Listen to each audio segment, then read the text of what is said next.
Welcome to Duchenne Connections, the podcast where lived experience meets real conversation. Hosted by Michelle Pomeroy and Donna Anderton, we explore the Duchenne journey through honest stories, shared experiences, and the connections that bring our community together. Before we begin, we'd like to acknowledge the traditional custodians of the lands on which we record this podcast. Duchenne Connections is recorded across Kaurna country in South Australia and Wurundjeri country in Victoria. We pay our respects to elders past, present and emerging, and we extend that respect to all Aboriginal and Torres Strait Islander peoples listening today.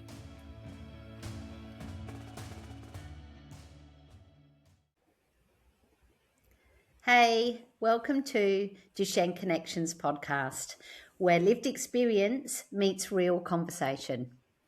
Today, I'm Michelle Pomeroy, one of the hosts, and I have Donna Anderton. I am your co-host. We're very excited. This is our first one. Yes, and we're going to start probably at the very beginning. And today we're going to focus on Michelle. We're going to focus on you, and we want to hear your story of how Jack was diagnosed with Duchenne. Because I think for all of us that are on this journey, the most significant period of time for us where it's most life-changing is that time before diagnosis and the actual moment of. So, Michelle, how did it start for you? Well, firstly, can I just say that I feel a little bit vulnerable sat here today sharing this stuff, but I feel like it's really important that we do share and we do connect. So let's start from the start, hey?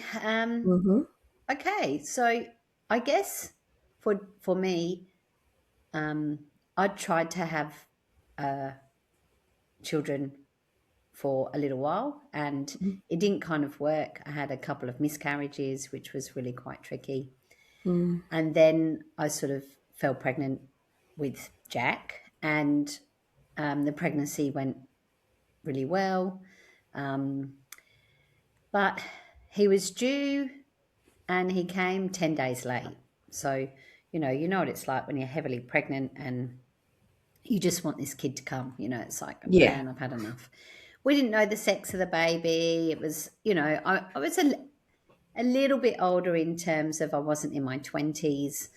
So I wasn't a young mum, I wasn't an old mum, but we were really sort of, we were looking forward, Martin and I were really looking forward to the baby coming. And then Jack took 10 days to eventually decide that he was going to come into the world, which by that time we just went to get him out. So we lived in a country town called Port Lincoln, which is about 8 hours drive from Adelaide. So we're quite remote.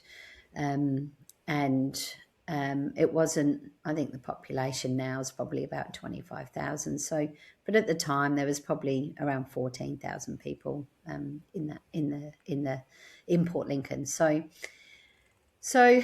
off we went up to Port Lincoln Hospital, and we had the lady was like, yep, this baby's going to come really quickly. But after quite a long period of time, I think I went in at like 5 p.m. By 5 a.m. he eventually came. So you just like having contractions, which led you to go in? Yeah. So had quite strong contractions, and it was like, this baby's going to come really quickly, but just didn't, and I think hindsight's a wonderful thing that, looking back, it's kind of understandably that he didn't come quickly, but, and there's times where I've thought, oh, maybe I should have had a Caesar and maybe I shouldn't have pushed through. And I think that as a mum, you question all those things when you look back. Don't you?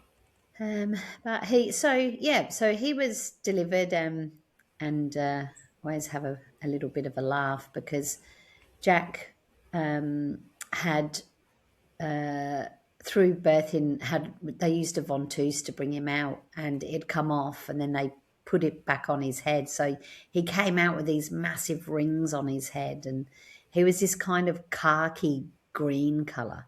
And at the time I can remember saying to Martin, oh, look how pink those babies are. you know, like they're really pink. Because the other babies were like a healthy colour and my Mm-hmm. baby wasn't. But at the time, I didn't even see that.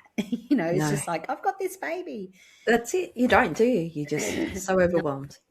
excuse me, coughing. So, yeah. So here was my little scrawny green baby with a very red head. And he was sort of taken off and put in this incubator. And I didn't get to hold him much or have much connection for that sort of first 24 hours, which again, looking back now, I think, wow, that's quite a long time to not have him. But at the time, Mm. I had no comparisons. I didn't know. Yep. You don't know what you don't know, do you? No. So Mm. anyway, the nurses came in and they said, look, um, he's not thriving and his APGAR's not coming up. And I think this APGAR measure I think that's what it's called, was like Hmm. quite significant. And so they said, we're going to get the Royal Flying Doctors in and we're going to fly you to Adelaide. How did you feel with that? Well, I think at the time I was scared, Yeah. but I also kind of felt this, at this point, I felt this adrenaline kicking in, like, it's okay. Mm. We'll go over to Adelaide. We'll get on this aeroplane. And in those moments, I was okay. I remember the nurse saying to me, would it be okay if you hold your baby on the flight? Because it's just a small us. And we were picking up a man from Cummings who was 90. And I remember in my head thinking, what an odd thing to say. Mm. Do I want to hold my baby on an aeroplane? Like, Yeah. of course I want to hold my aeroplane on a baby. I want to hold him. I It's want to, just come out of me. Of course I want yeah, to yeah. protect it. Yeah. But when it really hit me was we were then picked up at Adelaide Airport and driven by ambulance to the Women's and Children's. And I remember thinking, this is just huge. Like, Mm. and I can remember thinking, how's Martin going to find us? We've been whisked up, we've been put on this aeroplane, we're now And in the he's having to city. drive. He's having to drive an 8-hour drive from Port Lincoln, over. And I just remembered feeling really terrified and Mm. had this really beautiful friend. So we got into the hospital and we were kind of waiting to be given a room and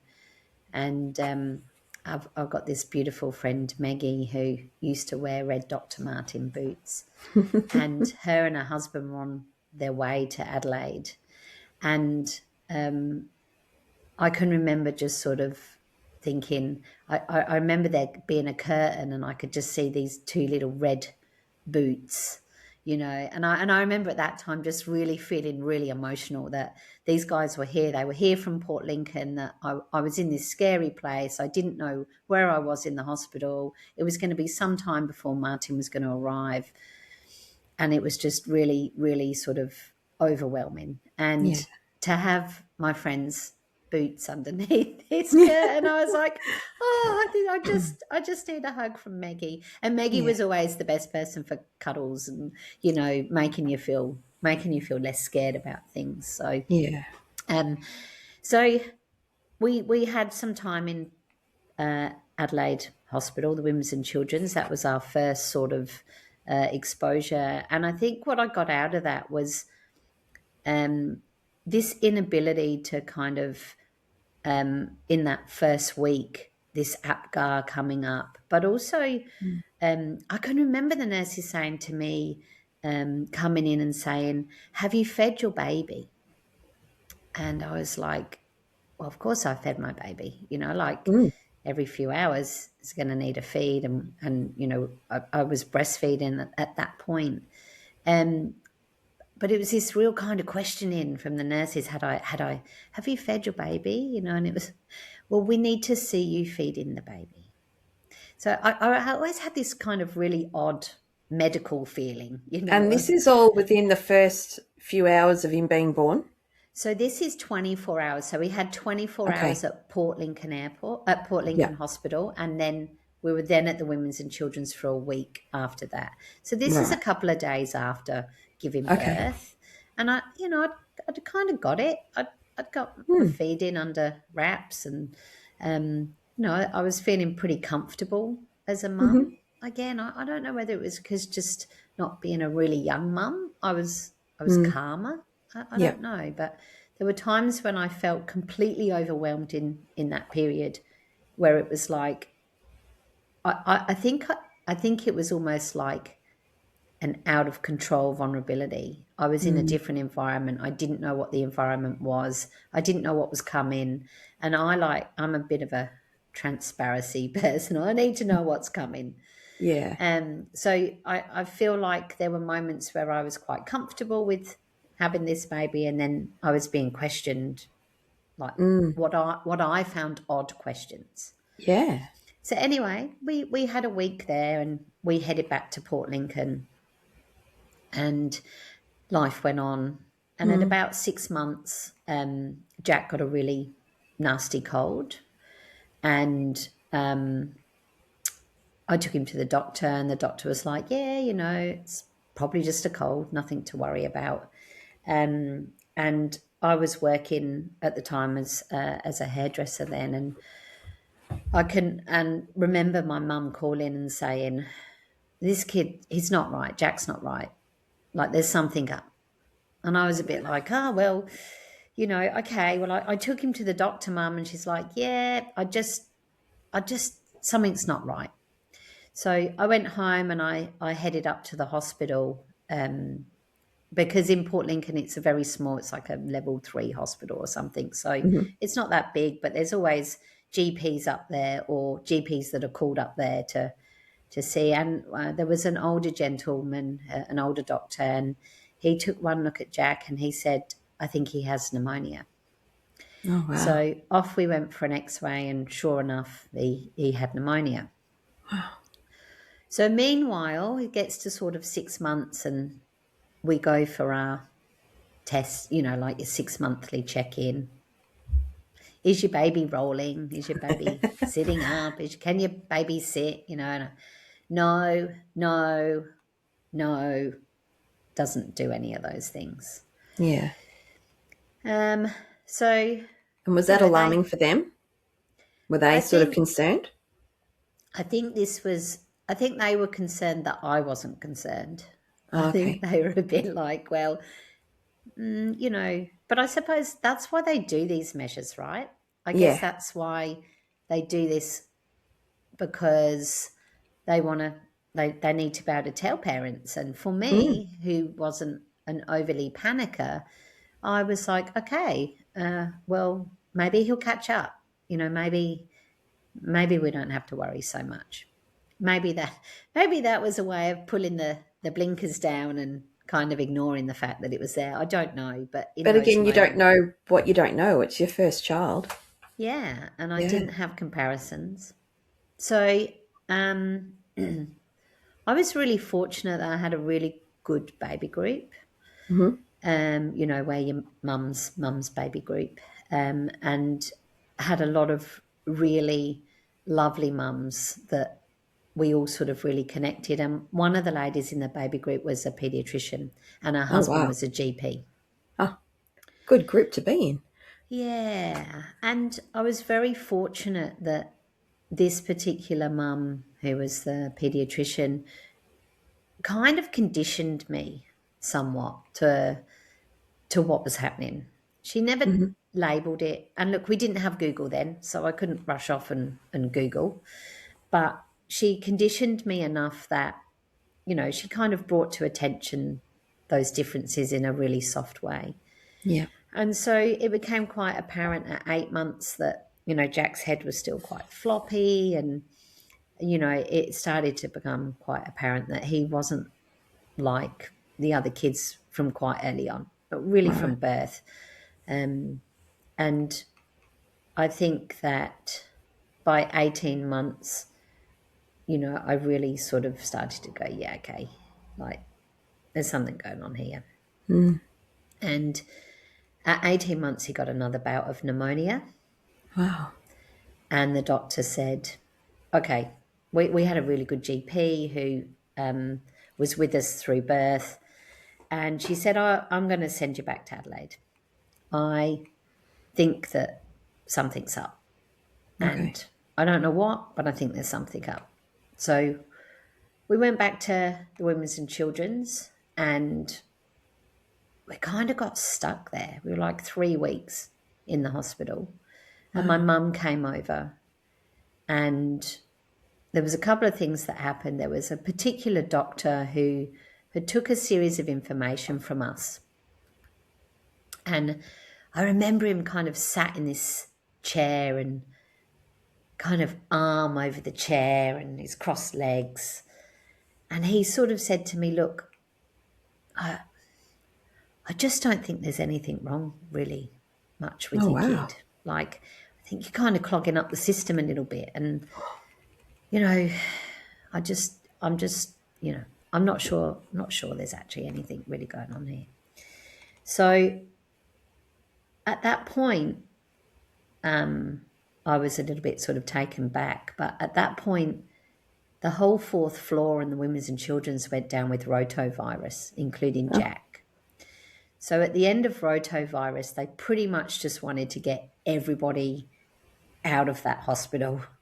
Yeah. Out of the fourth floor and kind of, get everybody better, which happened. And we went back to Port Lincoln.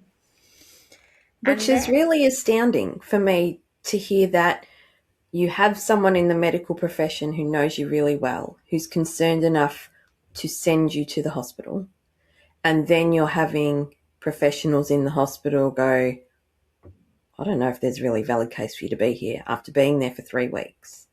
Yeah. To then I understand why they wanted to get you out afterwards, but still with no information. And at the time, I started to kind of become more aware, and I started to become more desperate to want to know what was going on. I knew, we always talk about that gut feeling as parents, and I wanted to, I knew now that something was up. Yeah. And I wanted to know what it was. And you know what it's like when you're a mum on a mission. You gotta find out what's going on. But I also think that it's, and I hope that other people resonate with this, that, that mama gut feeling, often we question ourselves to whether we should follow that. And I think when you know in your gut that something's up, as a mum, you need to kind of follow that. Yeah. And that's really hard, I think, as a parent, as a mum. I think that's really hard, because I do feel like very often it's mum who drives a lot of the medical-based stuff with the support of partners. But yeah, and it's not like you're not second guessing yourself the whole way through. Like that gut feeling, you're always second guessing it yourself before you action it, because that's just what we do. Yeah. So we go back to Port Lincoln once again, and Jack has some bloods done a little later on. There wasn't a big gap, I don't think, between us going back to the Women's and Children's again, because he'd got some really high liver enzymes, which we know, right? We know that with Duchenne, kids have high liver enzymes. So this time my GP took a different tact, and she referred us into gastroenterology.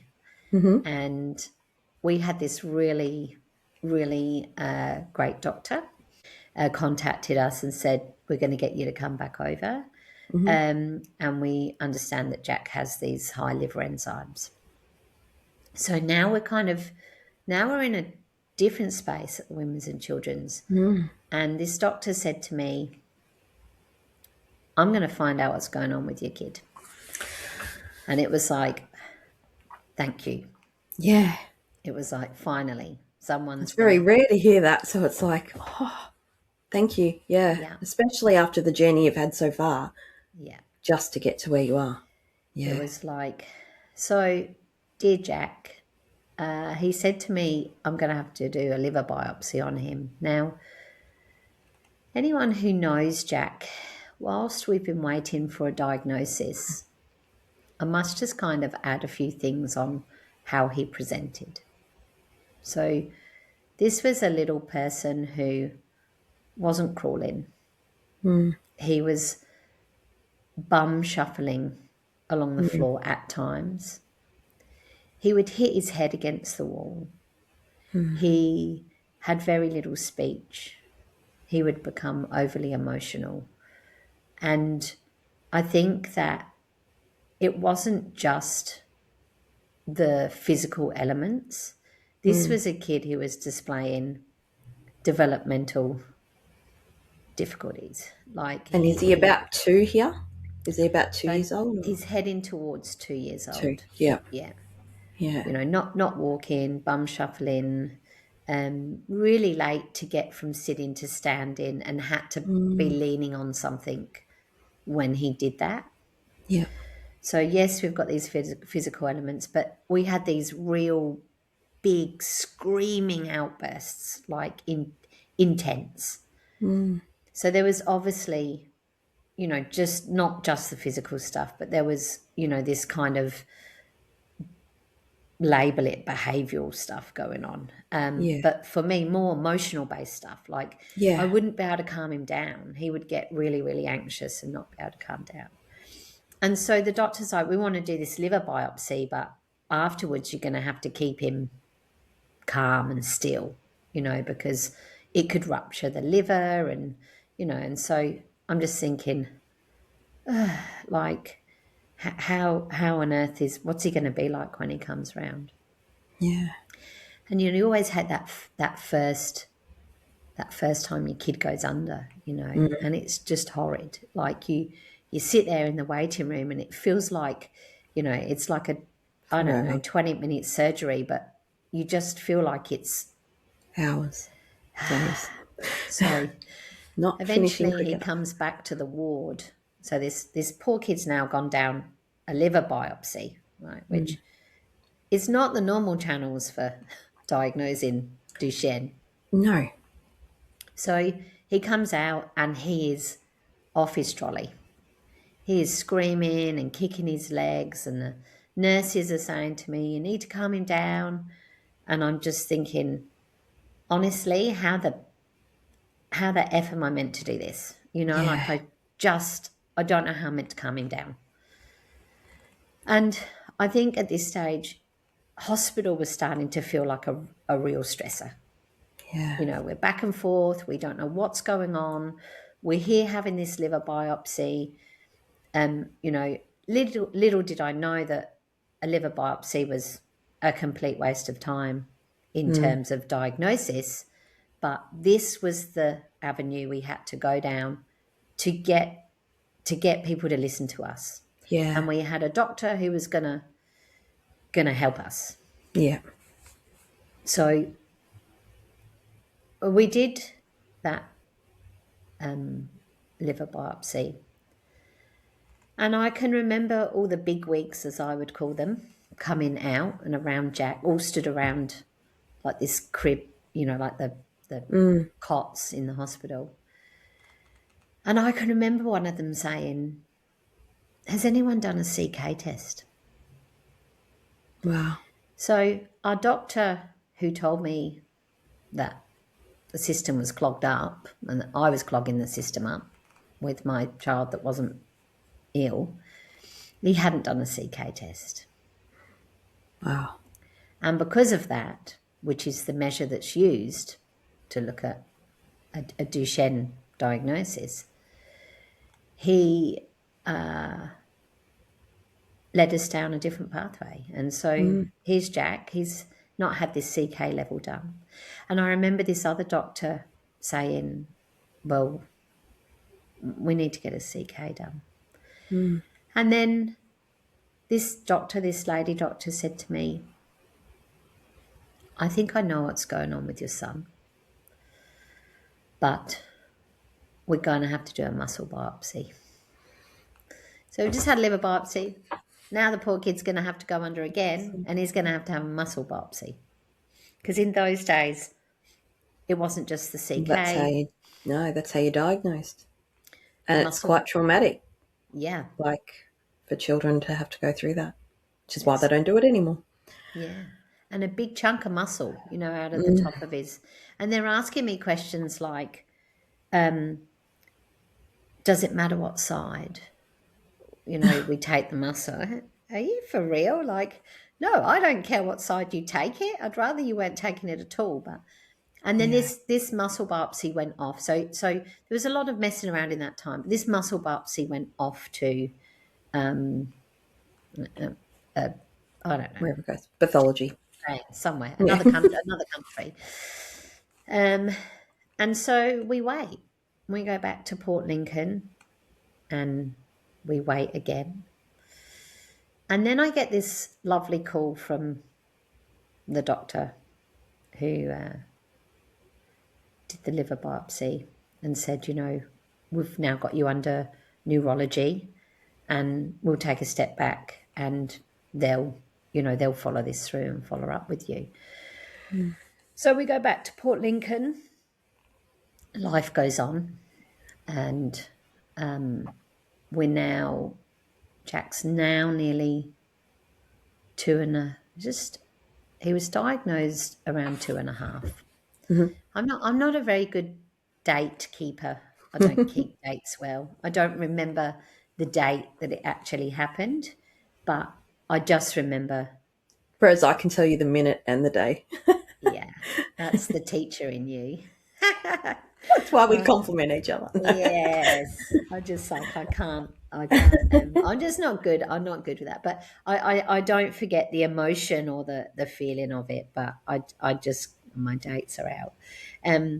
But I know that he was 2.5, and he still wasn't really walking, but he'd have a go, and he was falling quite a bit. But we were getting there with the walking stuff. And so what used to happen in Port Lincoln is that doctors from the Women's and Children's would come. And at that time, there was a government subsidised disability provider here. This is pre-NDIS. Yeah. And they had physios and OTs kind of spread across Adelaide. And the doctors would come to the hospital and you would get a session with the local OT physios. There wasn't a choice. Yeah. You kind of got what you're given. They weren't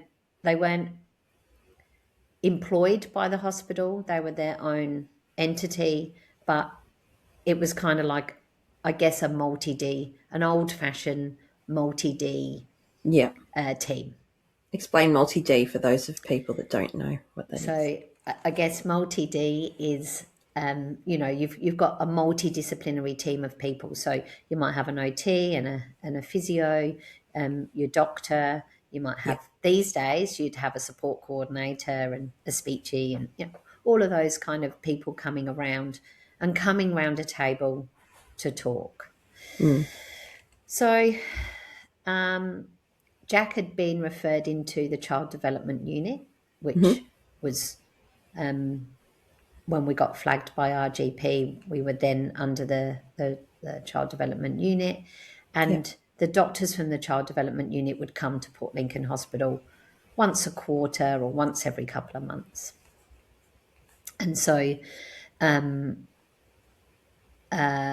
we knew that the muscle biopsy had gone. We knew that it had been about 10, 12 weeks. And at this point in my head, I'm going, is it cerebral palsy? And is it, is it this and is it that? And I'd got myself into quite a bit of a state about what it was.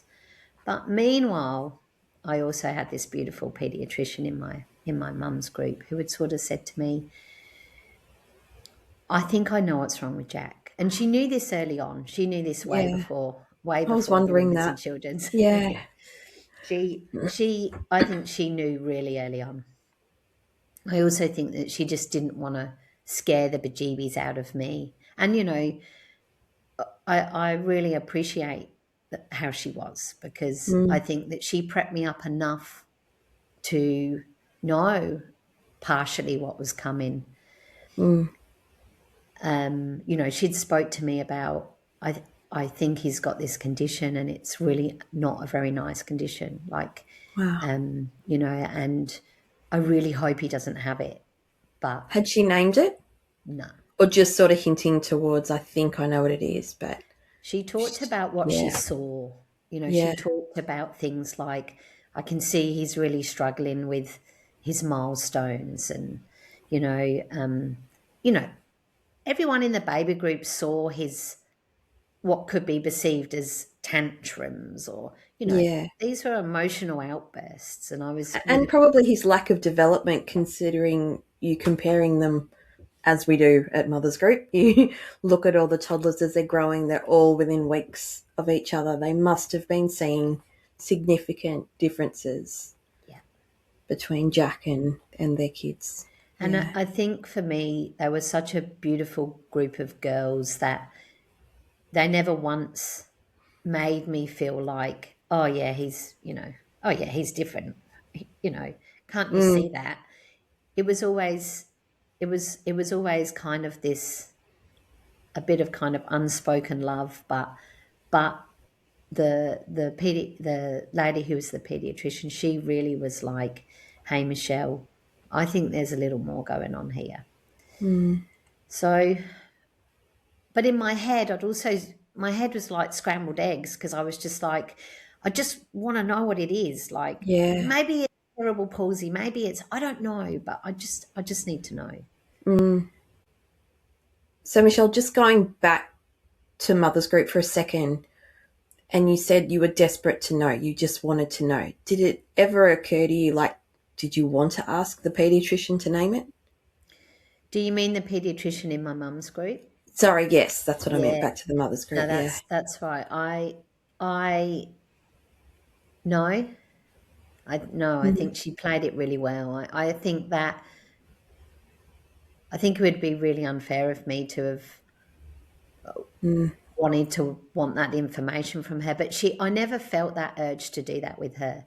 Like Yeah, that's what I mean. She kind of prepped me enough, but it wasn't too much that I felt the need to say, well, what do you think it is? Tell yeah, me. You know, it was the mother's group thing and the pediatrician, it was so beautifully done yeah, looking back that I never, I wanted it to come from the medical people.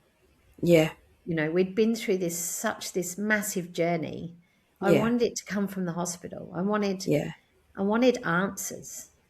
And And you probably then had that security of Mother's Group just being that constant support, just as it was. That wasn't going to change. There was enough upheaval in your life. That was a constant. yeah, and no Yeah. matter how different it looked, we were always a part of that mum's group. Like if there was a birthday party and it was at kindy gym, you know, and Jack was physically challenged in a kindy gym, even at that age, even at a young tender age of 2, that they never made me feel weird about that or uncomfortable. Jack was always a part of that community. Yeah. And so, yes, I was desperate to know, but I wanted the answers to come from the hospital. So during this time, how was Martin coping with this? Yeah, well, I guess, you know, he didn't attend Mother's Group because it was for mums. Although there were family things, obviously, that Martin came along to. And I think he just kind of wanted to be strong for me. I Yeah. think that in those moments he would, I would imagine like a lot of dads, you know, he makes himself busy. He made himself busy with things. And at the time in Port Lincoln, we'd been sort of building a house and building sheds. And, you know, he was always out tinkering with things. Yeah. But I think he just wanted to be there for me, but wasn't always, didn't know how to do that sometimes, you know, like This could be a whole other episode. oh, absolutely, absolutely. We're And I going to have to know, get the dads on. yeah, I think let's explore that, and let's ask them. I mean, I just Yeah. felt like he was there, but and really wanted to support me, but he didn't have that support on how do I support my wife, because this is Yeah. also new. She doesn't know where she's heading. I don't know where she's heading. I just want to support her, but there's no handbook, is there? No. No. Hence why we're doing this podcast, so that we can Podcast. share this stuff. So the appointment's pending. We've got one of the CDU doctors coming over, and he we go to the women's not the women's children. We go to the Port Lincoln Hospital to have our appointment, and I can't remember. I think Jack might have been in the room with us when we were having these conversations. I feel like I was holding him, but I don't know if in my head I wasn't holding him. Like it was so emotional. Like Yeah. I look back and I just think this was it. Right? We're going to find out what's going on. Well, actually, I was still unsure. But we head in, and I remember Martin and I sitting next to each other, and this doctor sitting there, and he had a really beautiful nature. And I'm saying to him, I don't know if it's this, and I don't know if it's that. And he said, I know what it is. I know what it is. And I said, okay. How did you feel? How did you feel at that moment when he knew and you didn't? I want to know. Yeah. And he said, well, I can tell you here, or we can let you know when you come back over to Adelaide next. And I'm like, no, like, I need to know. Yeah. And I remember him saying he has Duchenne muscular dystrophy, and at the time not really thinking much to that. Mm-hmm. And then he said,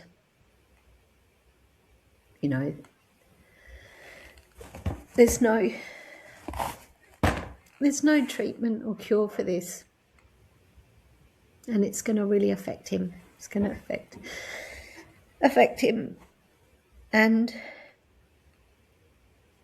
I matched it up with what the paediatrician had been telling me, my paediatrician friend. And I remember just saying, how long? That was it. How long? That was all I could think to say. And he said, well, words to the effect of, he'll be lucky if he sees his 21st birthday. And this doctor is an impeccable doctor. He's been with us our whole journey, and I have a lot of respect for him. And he by no means gave us a harsh diagnosis, or, it would be really hard to sit and tell someone that they're going to lose their child. And with nothing to give with that,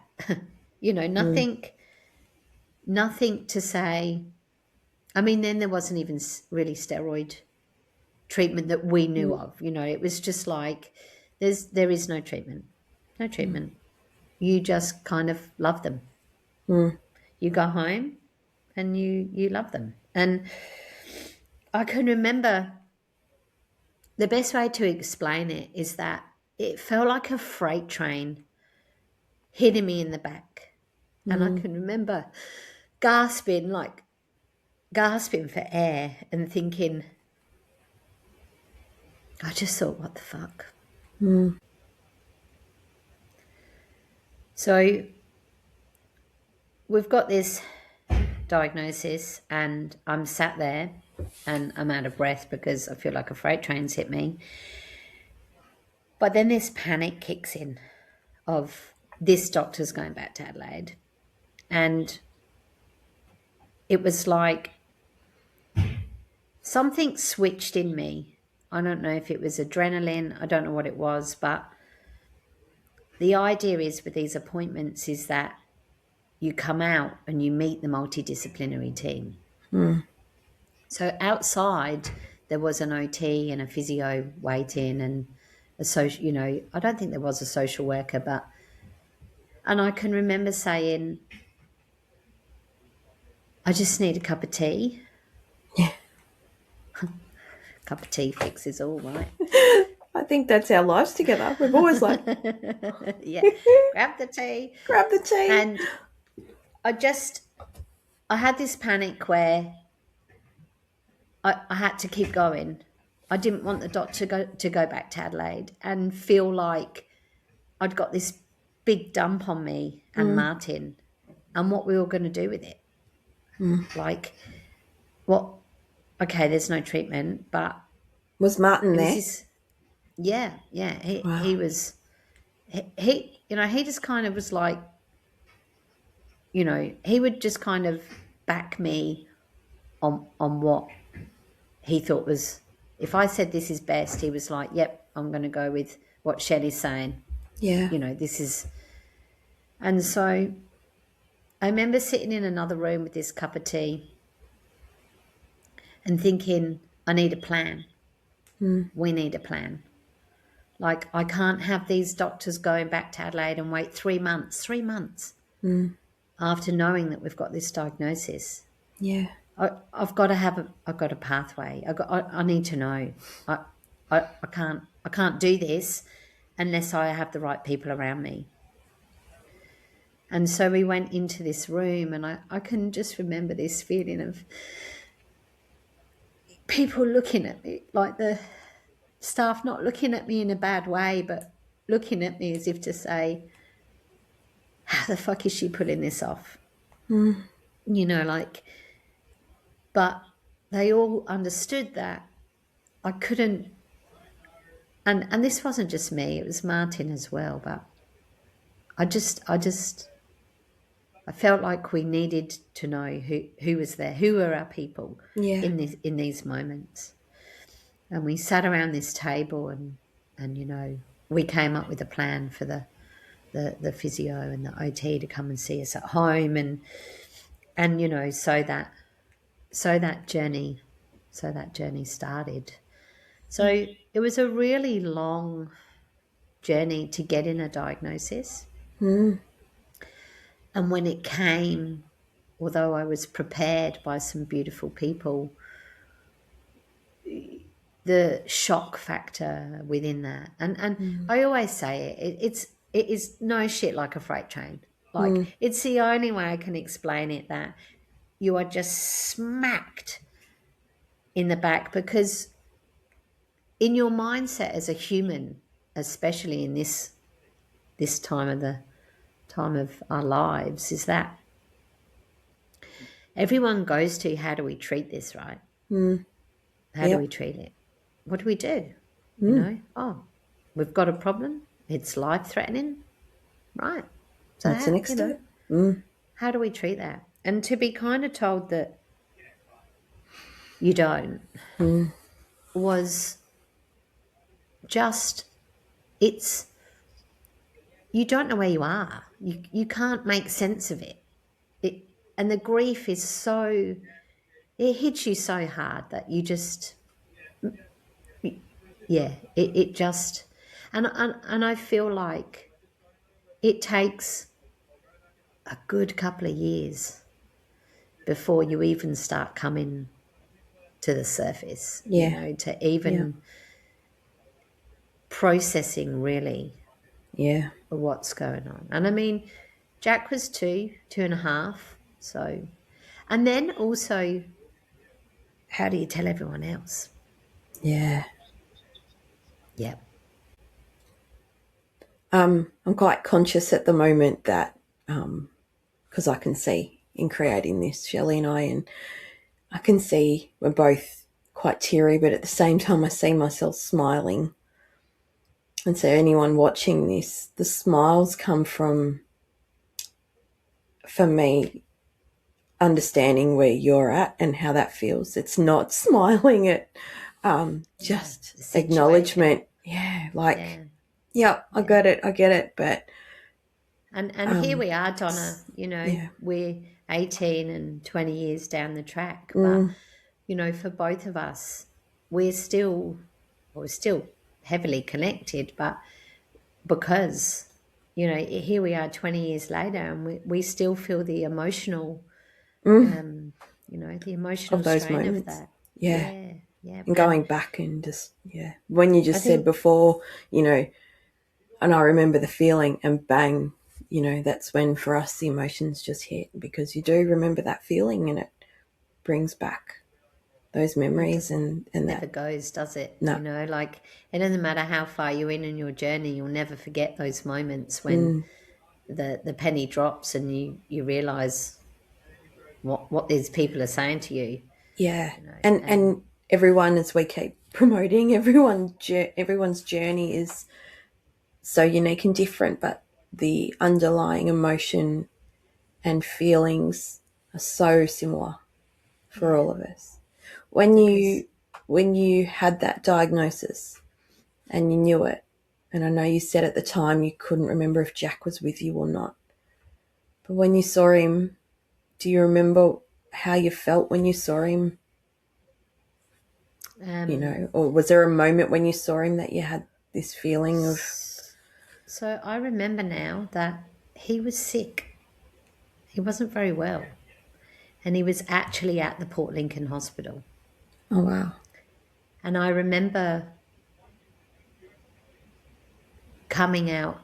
I remember more that we were telling other people more so than me seeing Jack. And I've always had this ability that when Jack's been sick and having those experiences in the hospital, I've always had this ability for my adrenaline to kick in and just manage the medical model. Like, and I remember now, like I was thinking, how did I don't remember Jack being in the picture in those moments. I remember having the time to process some of that without him being there. And I remember that he was sick at that time, and he was actually at the Port Lincoln Hospital. And we left there and went home to we went to my house. We went to pick clothes up for him. I'm going to come back to the Jack thing, and yeah, just I'm digressing a little no, bit you're right, because I remember going home and picking up clothes and some stuff for him, knowing that we were going back to Port Lincoln and potentially may even needing to be going to Adelaide. So I went home and got some clothes. I remember my mum was overseas, um, and I remember going down. My dad was here, my mum was in England, and going down to my dad and telling him what the diagnosis was. I remember coming into the kitchen and having kind of cuddling Martin and just like sobbing. Like I've never cried so hard ever. And I can remember almost falling down him onto my knees. And I remember saying to him, don't ever leave me to do this on my own. Like, don't, like, I can't do this. I can't do this on my own. Don't ever leave me. yeah, And I can remember being on my knees on the floor, not being able to breathe, and just sobbing. yeah, And then I remember packing a bag and going up to the hospital to see Jack. And I can't remember if I felt differently when I saw him. Probably not, because those same problems that we had were still there. yeah, If anything, it made me more determined to say, I'm going to love this kid. I'm going to give him, he's going to have the best life. And, I'm going to love him for every minute that I get. And yeah, I remember him being very unwell again, and and supported him in hospital. And I just have this hospital switch in my brain, and I think it's something that comes. I don't know how you feel, but the Similar. hospital stuff, you just do. Yep. You have to. You got no Yep. choice. Like, Yep. so that was kind of diagnosis from start to finish, and I think the realization of that we were in a different place to other people, and that life was gonna look different. So crazy journey, hey? Yeah. I think that yeah, that was very emotional, I think, for both of us, wasn't it? I think Start one off of with the the big ones. I just feel like in all the sadness though, you you realize that life is going to be different. But it's like I said to Jack this morning, you got to find your own people, mate.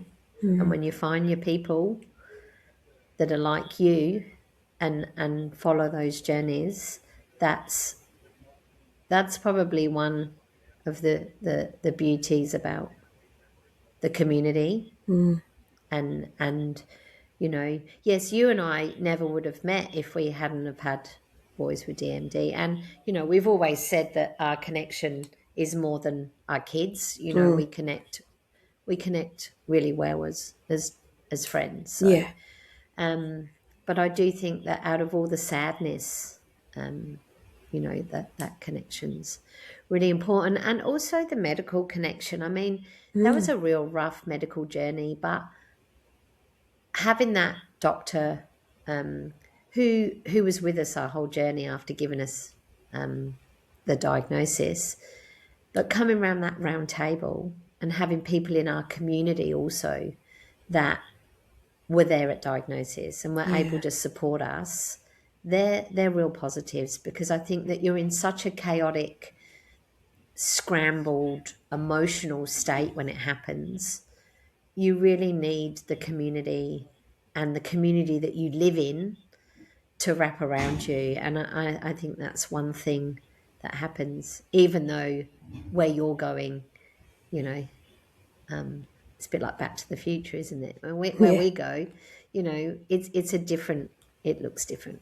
It's a different journey to everybody else. And that brings us to our lightbulb moment. Yes, so a light bulb moment. I was given "Welcome to Holland," which is a beautiful poem. I think maybe it was one of even the mums in my mum's group that gave it to me. But and Donna, are you happy to read "Welcome to Holland"? Yep. Welcome to Holland by Emily Perl Kingsley. I am often asked to describe the experience of raising a child with a disability, to try and help people who have not shared that unique experience to understand it, to imagine how it would feel. It's like this. When you're going to have a baby, it's like planning a fabulous vacation trip to Italy. You buy a bunch of guidebooks and make your wonderful plans. The Colosseum, the Michelangelo David, the gondolas in Venice. You may learn some handy phrases in Italian. It's all very exciting. After months of eager anticipation, the day finally arrives. You pack your bags and off you go. Several hours later, the plane lands. The stewardess comes in and says, "Welcome to Holland." "Holland?" you say. "What do you mean Holland? I signed up for Italy. I'm supposed to be in Italy. All my life I've dreamed of going to Italy." But there's been a change in the flight plan. They've landed in Holland, and there you must stay. The important thing is that they haven't taken you to a horrible, disgusting, filthy place full of pestilence, famine, and disease. It's just a different place. So you must go out, buy new guidebooks, and you must learn a whole new language, and you will meet a whole new group of people you would never have met. It's just a different place. It's slower paced It's slower paced than Italy, less flashy than Italy. But after you've been there for a while and you catch your breath, you look around and you begin to notice that Holland has windmills, and Holland has tulips. Holland even has Rembrandts. But everyone you know is busy coming and going from Italy, and they're all bragging about what a wonderful time they've had there. And for the rest of your life, you will say, yes, that's where I was supposed to go. That's what I had planned. And the pain of what will never, ever, ever go away, because the loss of that dream is a very significant loss. But if you spend your life mourning the fact that you didn't get to Italy, you may never be free to enjoy that very special, the very lovely things about Holland. Thanks, Donna. It's beautiful. It resonates with us all, I think, doesn't it? Whether you're newly diagnosed or had a diagnosis many years ago. I think our Lightbulb moments will share these in the description so people can have links to the poem, and we'll do that each week that we're on. So next week, Donna, we'll be interviewing you and your diagnosis journey. Yeah. Look forward to it. It's a bit of a wrap. So this is Duchenne Connections podcast, where lived experience meets real life conversation. I'm Michelle Pomeroy. I'm Donna Anderton, and thank you for joining us. Look forward to seeing you next time. See you then.